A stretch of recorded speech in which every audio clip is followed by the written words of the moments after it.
तो गाइस कैसे हैं आप सब लोग। राइज ऑफ एम्परर के एपिसोड 37 के साथ हाजिर हो। तो लास्ट एपिसोड के एंड पे हमने देखा था कि माया लीजी का मकसद पूरा हो जाता है। उसे वहां पर जो जीथर मिलता है और उसके बाद जीथर क्वीन भी उसके अंदर चली जाती है और उसे कहती है कि जरा इसको बजा कर तो देखो। तो माया लीजी उसे जैसे बजाने लगता है, प्रिंसेस जल्दी से भागती हुई पीछे हट जाती है और कहती है कि जरा रुको मुझे पीछे हटने दो, उसके बाद इसको बजाना। और वो अपने कानों के ऊपर हाथ रख लेती है और कह के चलो ठीक है आप बजाओ। तो माया लीजी जैसे वहां पर उस जीथर को बजाता है तो वो बड़ी अच्छे के साथ बज रहा होता है। तो वो कहती है ऐसा कैसे हो सकता है कि तुम जहाँ पर इतने अच्छे से जीथर को कैसे बजा सकते हो, जीथर तो बहुत ही अच्छे से बज रहा है। तो वो कहता है क्योंकि इस वक्त मैं जीथर पाथ के ऊपर आ चुका हूँ, यानी कि मैंने जीथर की कल्टीवेशन को पूरा कर लिया और मैं यहाँ पर जीथर को भी बजा सकता हूँ। जबकि प्रिंसेस यहाँ पर उसकी बात सुनने के बाद कहती है कि तुमने यहाँ पर उस बेचारी लड़की सोही को धोखा दिया है, तुमने उसे धोखा देकर अब यहाँ पर जीथर पाथ को भी सीख लिया। इसी के साथ ही में बाहर का सीन दिखाते हैं जहाँ पर फाइट हो रही थी। तो सेकंड एल्डर के हारने के बाद हमारे सुप्रीम एल्डर्स होते हैं ऊपर जाते हैं और जाकर जू के साथ फाइट करने लगे हैं। तो नीचे जो एल्डर्स होते हैं उनसे कहते हैं कि तुम्हें यहाँ पर बहुत ज्यादा होशियार रहने की जरूरत है। दूसरा एल्डर उसे कहता है कि तुम्हें ज्यादा परेशान होने की जरूरत नहीं है, जबकि हमारे सुप्रीम एल्डर पर्सनली वहां पर जाकर मास्टर जू से फाइट करने वाले हैं। तो इसका मतलब यह है कि वो उसे जरूर हरा देंगे,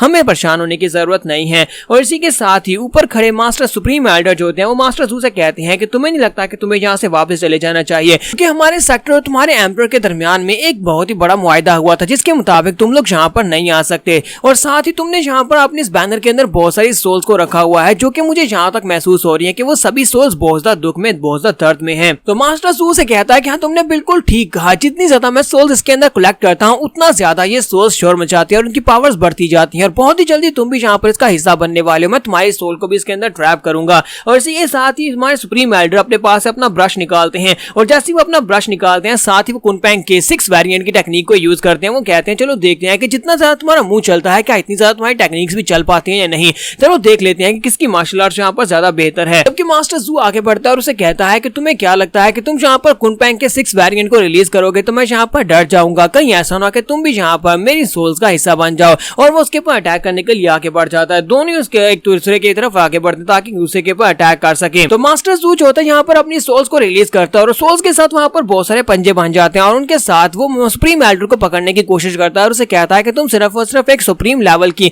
एक कल्टीवेशन टेक्निक को यूज करते हुए यहाँ पर मुझे रोकने की कोशिश करने वाले हो, क्या तुम्हें नहीं लगता कि तुम यहाँ पर मुझे सीरियसली नहीं ले रहे। लेकिन इसी के साथ वो बेचारा वहाँ पर बहुत ज्यादा हैरान होता है क्योंकि कुनपैंग 6 वेरिएंट में से जो उसकी जो आत्मा निकलती है यानी उसकी जो सोल निकलती है वो काफी ज्यादा पावरफुल होती है और उसके सामने एक कुनपैंग होता है जिसके पास पंख भी होते हैं। तो कुनपैंग को देखने के बाद बेचारा बहुत ज्यादा घबरा जाता है। सुप्रीम एल्डर से कहते हैं कि लगता है कि तुम पहली बार यहाँ पर कुनपैंग की ट्रू फॉर्म को देख रहे हो, क्योंकि सुप्रीम एल्डर के जो साथी होते हैं उन सभी एल्डर्स ने पहले कुनपैंग की ट्रू फॉर्म को नहीं देखा होता। वो सभी लोग कहते हैं कि हमारे सुप्रीम एल्डर ने कुनपैंग के 6 वेरिएंट की ट्रू फॉर्म को कब से मास्टर कर लिया, इन्होंने तो यहाँ पर इस चीज को मास्टर कर लिया है, तो अब यहाँ पर इसका मतलब हम जीतने वाले हैं। और इसी के साथ ही कुनपैंग जो होता है वो अपने पंख को घुमाते हुए जब उसके ऊपर पंच मारता है तो मास्टर जाओ जो होता है ऊपर से नीचे ग्राउंड के ऊपर जाकर ड्रम से गिरता है और इसी के साथ ही वो अपनी आत्माओं को यूज करते हैं वहां पर अपने नीचे कुशन बनाता है ताकि वो अपने आप को गिरने से बचा सके। नीचे गिरने के बाद वो उसे कहता है तो तुम्हारे पास यहाँ पर एम्परर ग्रेड की टेक्निक है और एम्परर ग्रेड की टेक्निक को तुमने यहाँ पर मॉडिफाई किया हुआ है जिससे तुम उसको ट्रू फॉर्म में ला सकते हो। तो इसका मतलब ये है कि तुम यहाँ पर चीटिंग कर रहे हो क्योंकि मेरे पास इस तरह की स्पेशल टेक्निक नहीं है। तो इसी के साथ सुप्रीम एल्डर उसके सामने आते हैं और उसे कहते हैं कि तुम यहाँ पर हमारे सेक्टर के साथ पंगा लेने के लिए क्यों आए, जबकि तुम्हें पहले से पता था कि तुम्हारे पास इतनी एबिलिटीज नहीं है कि तुम हमारे सेक्टर के सुप्रीम एल्डर को हरा सको।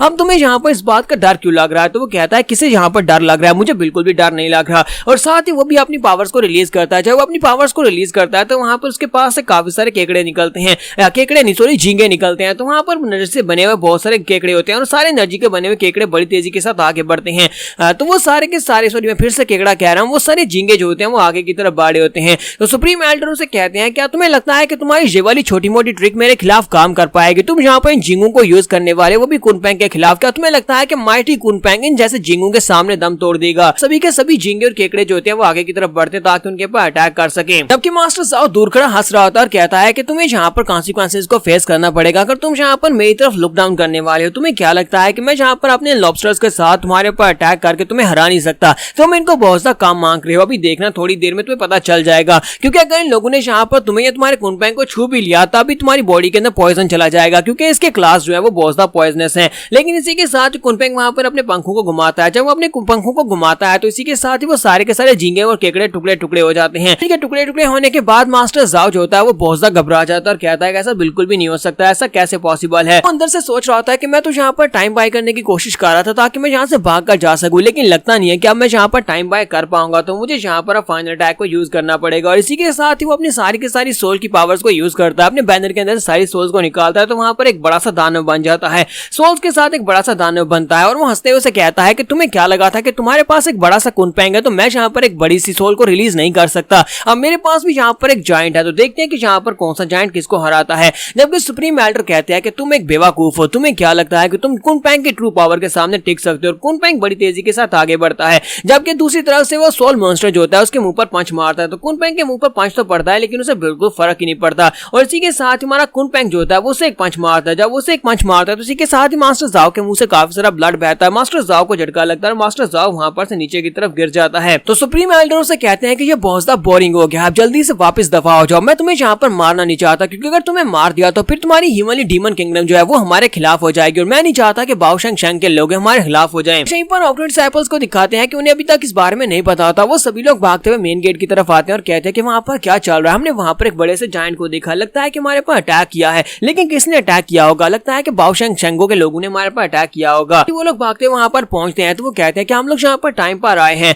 तो एल्डर उनकी तरफ देखते हैं और कहते हैं कि जरा देखो तो यहाँ पर कुछ और बच्चे चले आए हैं तमाशा देखने के लिए। तुम्हें पता भी है यहाँ पर कितना ज्यादा खतरा है। सेकंड एल्डर जख्मी हालत में यहाँ पर से ट्रीटमेंट के लिए चले गए हैं, जबकि तुम लोग यहाँ पर शो को एंजॉय करने के लिए आए हो। तो करें कि यहाँ पर हमारे सुप्रीम एल्डर ने यहाँ पर इस दुश्मन को पर्सनली फाइट करके हरा दिया है। इसका मतलब यह है कि हमारे ऊपर से खतरा टल चुका है और तुम लोग यहाँ पर आने में लेट हो गए, वरना तुम लोग भी यहाँ पर फाइट को देख पाते। तो मास्टर जाओ मार खाने के बाद से कहता है कि बुड्ढे खुसट गए कि तुम्हारे बारे में जितनी भी रिपोर्ट्स मिली थी वो सारी की सारी तो गलत निकली। हमने तुम्हारे बारे में सुना था कि तुमने अभी तक कुनपेंग की ट्रू फॉर्म को मास्टर नहीं किया हुआ, लेकिन असल में तुमने इसको मास्टर कर लिया है। आज तुम कब से इतने ज्यादा स्ट्रॉन्ग हो गए हो, ऊपर से तुम्हारी कुनपेंग की ट्रू फॉर्म इतनी ज्यादा प्रोफिशिएंट है कि तुम यहाँ पर हमारे एम्परर के साथ फाइट करो तब भी उसके सामने टिक सकते हो। सुप्रीम एल्डर उसे कहते हैं लास्ट टाइम जो तुम्हारे बाओशेंग शेंगो ने हमारे पर अटैक किया था उस वक्त मुझे समझ आ गई थी कि मुझे यहाँ पर अपने आप को स्ट्रॉन्ग बनाना होगा ताकि मैं यहाँ पर अपने सेक्टर को बचा सकूं। तुमने पिछली बार हमारे सेक्टर का बहुत ज्यादा नुकसान किया था, इसी वजह से मैंने बहुत ज्यादा मेहनत की ताकि अपने सेक्टर को बचा सकूं, इसीलिए मैं ये सब कुछ कर रहा हूँ। सुप्रीम एल्डर से कहते हैं कि मास्टर जाओ क्या तुम्हें इस बारे में बिल्कुल भी पता है कि तुमने यहाँ पर क्या कर दिया है? तुमने हम दोनों सेक्टर्स के दरमियान में एक पीस मुआहदा हुआ था, तुमने उस मुआहदे को तोड़ दिया। तुम्हें पता है कि अब हिमालय डीमन एम्परर तुम्हारे साथ क्या करेगा? और इसी के साथ ही मास्टर जाओ अपने बैनर को उठाते हैं और कहते हैं कि मैं अपनी गलती को मानता हूँ। फिर साथ ही वो अपने बैनर को घुमाते हैं और कहते हैं कि मैं अपनी गलती को मानता हूँ, लेकिन मैं यहाँ पर जो भी कुछ है वो सब कुछ क्लियर करके जाऊंगा। और वो अपने बैनर को घुमाता और कहता है कि कमीने आदमी मैं तुम्हें अपने साथ लेकर मरूंगा, अगर मैं यहाँ पर मरने वाला हूँ तो तुम्हारे अपने साथ लेकर मरने वाला हूँ। और इसी के साथ ही वो आगे बढ़ते हैं और जाकर सुप्रीम एल्डर के साथ लिपट जाता है। जब वो सुप्रीम एल्डर के साथ लिपट जाता है तो उसका बैनर उनको कवर कर लेता है। वो बैनर क्योंकि वो आत्माओं को अपने अंदर एब्जॉर्ब करता है, तो इसी के साथ ही वो बैनर जब उनके इर्द गिर्द लिपट जाता है तो सभी स्टूडेंट्स और सभी एल्डर से देखकर काफी ज्यादा हैरान होते हैं। तो वो बैनर के अंदर वहां पर लिपटे होते हैं और इसी के साथ ही वो बैनर उनके देखते ही देखते वहां पर से गायब हो जाता है। उनके बैनर के गायब होने के साथ ही उन एल्डर को समझ आ जाती है कि उनके जो सुप्रीम एल्डर है वो मर चुके हैं। तो वो लोग कहते हैं कि ये क्या हो गया, लगता है कि बहुत ज्यादा देरी होगी, हम लोग अपने सुप्रीम एल्डर को नहीं बचा पाए, सुप्रीम एल्डर मर चुके हैं। तो जहां पर हम लोग अपने एपिसोड 37 का एंड करेंगे। एपिसोड की एक्सप्लेनेशन अच्छी लगी हो तो कमेंट करके जरूर बताइएगा। चैनल को सब्सक्राइब कर दे, वीडियो को लाइक और शेयर कर दें। शुक्रिया।